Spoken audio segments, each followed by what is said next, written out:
এবার যে বড় খবর চোখ রাখবো মালদার কালিয়াচকের তৃণমূল কর্মী খুন, যেমনটা দেখিয়েছিলাম সেই খুন কাণ্ড তো দেখিয়েছিলাম আমরা কিছুদিন আগে, এবং সেই খুন কাণ্ডে ইতিমধ্যে গ্রেপ্তারির সংখ্যা বেড়ে দাঁড়ালো আরও 2। পুলিশের জালে আরও 2 অভিযুক্ত।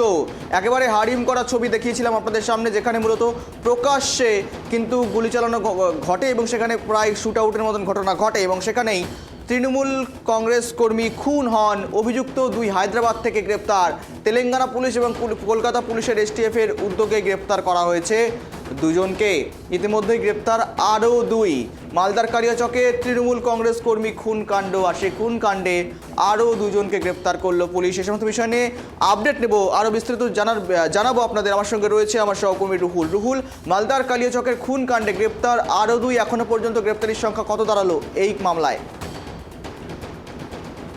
কালিয়াচকে তৃণমূল কংগ্রেস কর্মী খুন কাণ্ডে কিন্তু পুলিশের জালে আরো 2 অভিযুক্ত। ঘটনার সাথে সরাসরি যুক্ত ছিল এই 2 অভিযুক্ত, এবং যে ভাইরাল ভিডিওতে দেখা যাচ্ছিল ইট দিয়ে থেতলে খুন করা হয়েছিল হাসা শেখ নামে এক তৃণমূল কর্মীকে, এবং তারপর ঘটনার কিছুদিন পরেই কিন্তু 3 জন অভিযুক্তকে গ্রেফতার করেছিল কালিয়াচক থানার পুলিশ।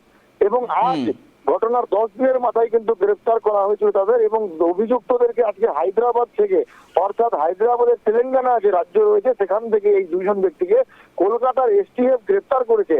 এই বৃহস্পতিবার রিজাউল হক ওরফে রিজাউল তাকে গ্রেফতার করেছে পুলিশ, এবং তাকে জেরা করে আব্দুল আলিম যে মূল অভিযুক্ত তাকে কিন্তু খোঁজ পায় পুলিশ, এবং সেখান থেকে তাদেরকে কিন্তু নিয়ে আসা হয় মালদার কালিয়াচক থানায়। ওই ঘটনার সময় 2 জন আরো আহত হয়েছিল, এবং ঘটনার পরের দিন গ্রেফতার হয়েছিল আমির হাজমা নামে 24 বছরের নয়াবস্তির যুবক। এদের সন্ধান কিন্তু তাদের কাছ থেকে তদন্তে উঠে আসে তাদের নাম, এবং তারপরে ওই সক্রিয় হয় মালদা জেলা পুলিশ। তারপরে খবর দেওয়া হয় রাজ্যের এসটিএফ কে, এবং স্পেশাল টাস্ক ফোর্সের তত্ত্বাবধানে তেলেঙ্গানা রাজ্যের হায়দ্রাবাদ থেকে এই 2 জন অপরাধীকে আজকে পুলিশ কিন্তু গ্রেফতার করে মালদা আদালতে পেশ করেছে।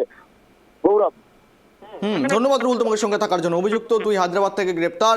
মালদার কালিয়াচকের খুন কাণ্ড, যেখানে প্রকাশ্য দিবালোকের ভিডিও ভাইরাল হয়েছিল, যে ভিডিও বিচলিত করেছিল সকলকে, আর সেই ভিত্তিতেই প্রথমে 3 জনকে গ্রেপ্তার করা হয়েছিল, পরবর্তীতে আরও 2 জনকে গ্রেপ্তার করা হলো। আর জানিয়ে ইতিমধ্যেই 5 জনের সংখ্যা দাঁড়ালো গ্রেপ্তারির। মালদার কালিয়াচক তৃণমূল কংগ্রেস খুন কাণ্ডে 5 জন গ্রেপ্তার। হায়দ্রাবাদ থেকে 2 জনকে গ্রেপ্তার করা হয়েছে। কলকাতার এসটিএফ এবং তেলেঙ্গানার পুলিশের সহযোগিতায় গ্রেপ্তার 2 অভিযুক্ত। তদন্ত শুরু করেছে পুলিশ, এবং দেখার বিষয় মূলত এর পেছনে আর অন্য কোনো মাথা জড়িয়ে রয়েছে কিনা সেও তদন্ত শুরু করেছে পুলিশ।